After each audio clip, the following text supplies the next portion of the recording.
Tobago on Tobago Updates viewers. Now we are switching gears to talking about the International Day of Forests that's coming up just a little later on this month. So to speak to us about what is being planned for this year's observance of International Day of Forests, I'm being joined by Ms. Farielle Ahamed, and she is a Forest Management Officer of the Forestry Division, as well as Robert Dematas, and he is a Forest Officer at the Forestry Division out of the THA. Good morning and welcome to you both. How are you doing this morning? Good morning. Great, yeah, good morning. All right, great. So I'm going to start with, what is International Forest Day?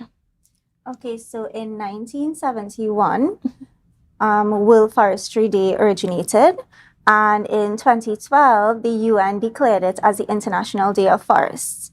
So basically, this day is to highlight and emphasize the vital role that our forests play in our livelihood, in our economy, and how important it is for the survival of all living things. Mm-hmm. And so in Tobago, what's been the observances like over the years? Well, over the years, we had cleanup of the Main Ridge Forest Reserve. Mm-hmm. Well, that has been going on for the past 6 or 7 years or so. But we had some exhibitions before in the past, but they said we decided to do both. So on the 18th of March, we'll be having a cleanup of the Main Ridge Forest Reserve. Mm-hmm. And then the 20th and the 21st, we plan to have an exhibition at the Botanic Gardens, where we'll invite the craftsmen and women to display their stuff, right? All natural. So from the trees, different parts of the trees, we have a fly here with some guys at Pigeon Point.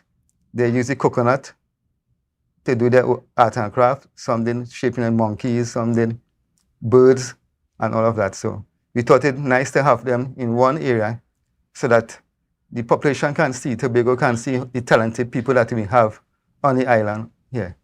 And why that particular type of craftsman that you guys are choosing to put on an exhibition? Well, the theme of the exhibition is forests and innovation. So we would like to highlight, especially our local talent, Mm-hmm. as well as we would like to educate and spread awareness at different levels, how we can use natural resources, not just timber, but how we can use all natural resources to innovatively create products. So as he said, it would be a variety of products from calabash to palm leaves being used in different ways, from mats to dishes, bowls, kitchen utensils, any of those kinds of stuff. So it's to highlight our local talent as well as really educate the youth on what they can do with natural resources.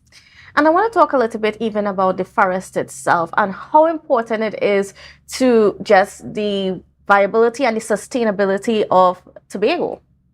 All right, so from the forest you get everything. You have recreation, you have people that have it for spiritual or religious purposes, you have economics, even the water that Wassa claims is theirs comes from the forest. Without the forest, no water. We have life, wildlife, their food, they live, and everything there. Even the hunters use that same wildlife for food, maybe for, harvest time, when the season is open. Yes. They can have their meat. But now that the season is closed, they'll have to stop all of that. Mm-hmm. But it's for recreation also. So you take away the forest, you take away the livelihood. Even the storm impacts will be worse if you remove the forest. And I mean, just give us a little bit more details about that. How does the forest even protect us here in Tobago? So simple, those people that live by the beach areas, they have trees going around their property. These trees act as windbreaks. So if you remove those trees, you best tie down your roof or something, because those that wind increase will actually remove your roof for you. So we encourage people, don't just want to just cut down every tree that they see and say it's just bush. The forest is there to protect all of us, right? Additionally, we have a global issue of climate change and global warming. And the forest, we call it a carbon sink because it has the capacity to store carbon and combat climate change for us. That's why it's so important to sustainably manage and conserve our forests, as well as it reduces the amount of greenhouse gas emissions that we have in the atmosphere, and it would protect the planet from reaching to extreme temperatures then. But it's only so much the forest can do on its own. We have a very big part to play as human beings as well in conserving and protecting our forests. And what are some of those ways that we can help in conserving the forests? Right. So the first thing, education is important. Right? We have to teach people that the forests are important, and not just to cut down every tree, maybe for these sawmillers, maybe that's when they just cut trees for economic purposes. But when you move the trees, you expose the land to the heavy rains, which will cause the erosion. Tobago is an economy that depends on tourism. So now we're talking about the whole rich to reef effect. You remove the forest, the rains come, wash away the soil. That soil ends up in the reef, right? So we have fertilization, extra fertilization of the reef area. The algae will increase and kill out the corals, and then the corals which shall protect the islands also with the reef. We have a whole major disaster in our hands. Right? So removing the forest is not just for economic, it's also for protection of the people. What we need is wise and sustainable use of the forest products. And what about like replanting? So, of course, you could benefit from in terms of using some of the timber and the wood that's naturally in the forest. But is there a program to, as we remove some trees, we replant more trees? Right. So the reforestation program that we have, as part of the division, they are actively involved in replanting some of those areas. The forestry division also do some planting. But at this time of the year, what we call the dry season or the fire season, we are actively engaged in protecting whatever trees are there. So we will do fire tracing around those areas to prevent the instances of wildfires. People may light illegal fires, right? So we try to protect. We also do some planting, and we encourage people, well, the sawmillers, as they remove trees, they can plant back. So for future use. And you're sharing quite a lot of wonderful information here this morning. And I know there's a lot of people that might be wanting to know more, because it's not just a cool drive through the forest. I mean, I know we all here in Tobago, like when we go for a drive and we go up to the forest and you breathe that air, it's such a nice, cool, refreshing air and so on. But there's a whole lot more that there is to it. So, of course, you're going to have this exhibition. And why should people come to this exhibition? I think people should come to this exhibition to really appreciate how much we can use our forests for the betterment of our livelihood and economy, as well as to see our local craftsmen and craftswomen, as well as be educated, because the department will also have a booth where we will be sharing all our educational brochures, as well as we will be there to answer more questions when it comes to our permits. As he just talked about the fire season, right now you are supposed to be going to get your permits and so on. So it's not just for display. The vendors will also be able to sell.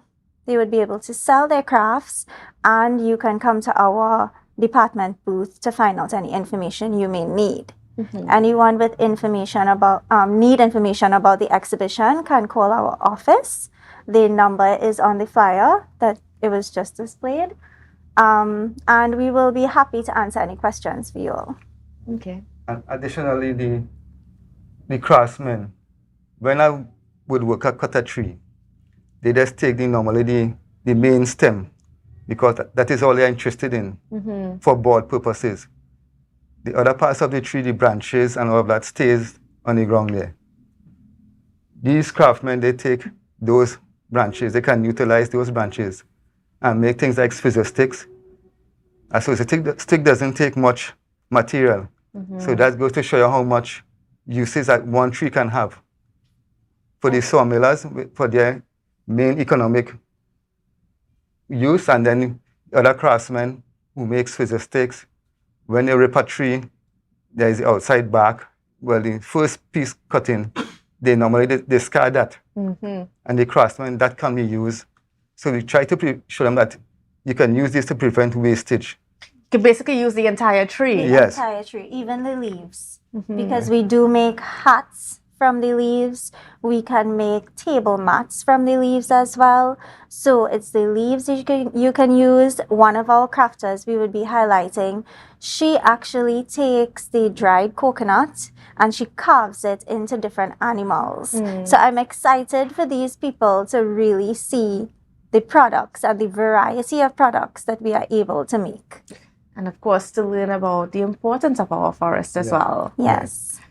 All right. So, can you just, as we're getting ready to wrap up this morning, can you just give the details as to when and where people can come to be a part of the exhibition? Is there a cost? Just all those details. Okay. So I'll start off with the cleanup. That actually is on the 18th of March. It's a Monday, and it's in collaboration with the Tour Guide Association. We will be going to clean the Main Ridge Forest Reserve. That takes me back to one of your questions. There is a littering issue, and it falls under that, what we can do to protect our forest, right? Then the exhibition is on the 20th and 21st at Botanic Gardens from 10 a.m. to 6 p.m. It's free entry. You would only pay if you want food. The vendors would be selling. We will have snow cones, snacks, food, as well as the exhibitors will have some products on sale. Okay, great. All right, so there you know, folks, they have it.